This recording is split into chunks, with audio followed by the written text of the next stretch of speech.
Hey y'all, my name is Heather Parody and I am here to interrupt. My job is to interrupt this scheduled programming and introduce you to somebody really special. Have you ever heard of this man named Martin Short? Most know him as a Canadian American actor. There you go. A Canadian American actor, comedian, and writer. He's received an insane amount of awards. Emmy Award, Tony Award, Primetime Award. I don't even know if that's a real award. Never heard of it.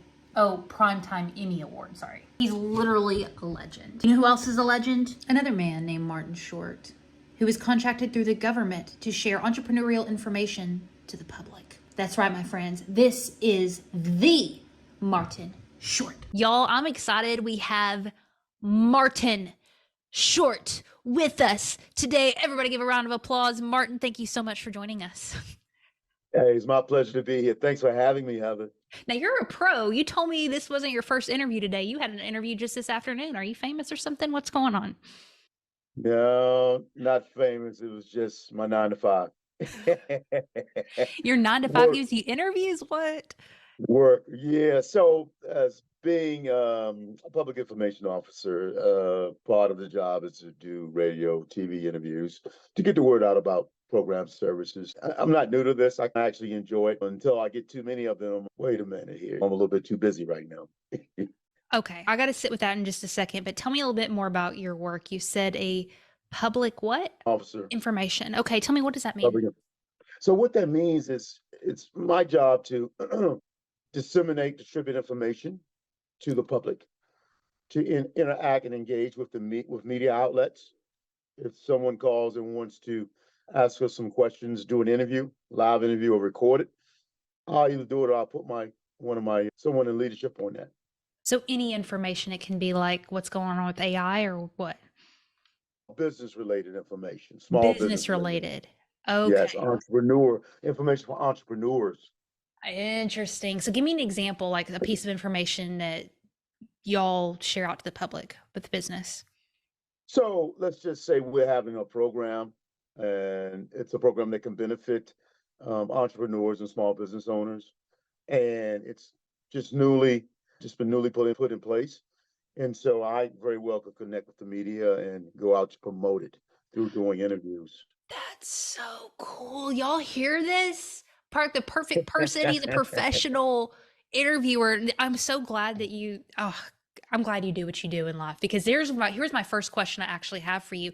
The other Martin Short we found on the internet, which y'all got to fact check us because you know how the internet is, but apparently the way that he prepares to be interviewed, I'm going to read that to you and I want to see if it's similar to the way you do it. Okay. So the way that he prepares to be a guest on a talk show or something like that, he says, what I do for a typical talk show appearance, I'm not exaggerating. I'll send in 18 pages ahead of time so that those folks can read it. And then he gets on the phone with them and they go over the 18 pages. It sounds like he is a way over preparer.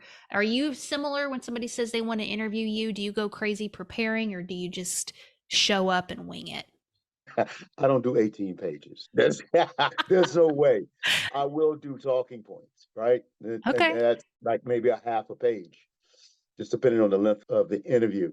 And no, I do not talk to them prior to. I email them the talking points, and we go to make it happen. I just talked to somebody and they said that they've had to deal with having the same name as a famous person. What's it been like for you carrying the name Martin Short? It's been hell. Holy hell. I'm sorry, Right. why? So it doesn't matter where I go, who I run into. Once the reason or question comes about what's your name, then the joke comes, right? Mm. So the entrepreneur in me wants to figure out how to monetize this thing for some reason. But anyway, it's all fun, it's all laugh, and it's nice to be recognized or identified with someone who has a famous name. Do you So like I Martin never Short? thought about it. Excuse me? Do you like Martin Short? I watched him in a movie, Amigos. He was all right. He was okay, funny. Okay, funny. Listen, apparently when he was a kid, he used to pretend like he was a famous singer, and he also had an imaginary TV show that he called the Martin Short Variety Hour. So were you like that as a little boy? Did you like pretend and imagine things? What was your vibe back then? No, I wasn't like that at all. think I did have an imagination, and I probably did do some pretending, but not along the lines of him doing a variety show. I probably pretended to be, when I grew up, to become a farmer or something like that, Right. or something that I identified with that was a part of my community, I my hear you. environment. Cool, cool. This is a really gross fact about Short, but let's go here. Apparently, we read on the internet, which again, y'all, like I always say, fact check it because you never know. Short and Martin and Tom Hanks apparently all get together every year for their colonoscopy party. They drink Really. laxatives that they are meant to have before the procedure. They play poker and watch comedy movies together beforehand and then go out for a big meal afterward. So let's look into the future. If you were to have a colonoscopy party, who would you invite? That's a good one. You caught me off guard there. You Who has weren't a ready. colonoscopy party? You weren't ready. This is what happens when you're named Martin Short. I'm sorry, man. Yes, I probably would invite my buddies who are having a colonoscopy as well. I probably would do it the same way, or I'll just end up toughing it out by myself and have my own little party. Listen, my friend, I want to thank you so much for coming on this show. I have a final question for you. Sure. Obviously, we're speaking to artists, a lot of comedians, people who are giving their heart and soul and energy constantly to, like you said, build something from nothing. And here's the truth. I think this overlaps into entrepreneurship. We don't always see like the fruit of our labor off the Sure. bat. Right. Sometimes it's years. It usually takes a lot longer than what we think. So I would love to tap into your entrepreneurial mind and what you've seen with business and see how that correlates into the arts. What would you say to all those listening right now who maybe are in that really frustrated season of not seeing traction?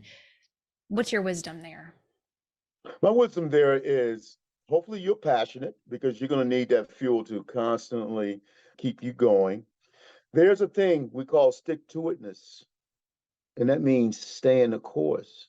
Hmm. Stay the course. It's not a sprint, it's a marathon. And if you're genuine and true to your cause, and you believe in yourself and you believe in what you're doing, stick to it. Yeah, Stay the course. that's it. Martin Short, I know it's been a pain in your ass having this name, but it brought you to us. So I'm so grateful you were born and have this name. It was an honor connecting with you today. Same here, Heather. It's been a pleasure.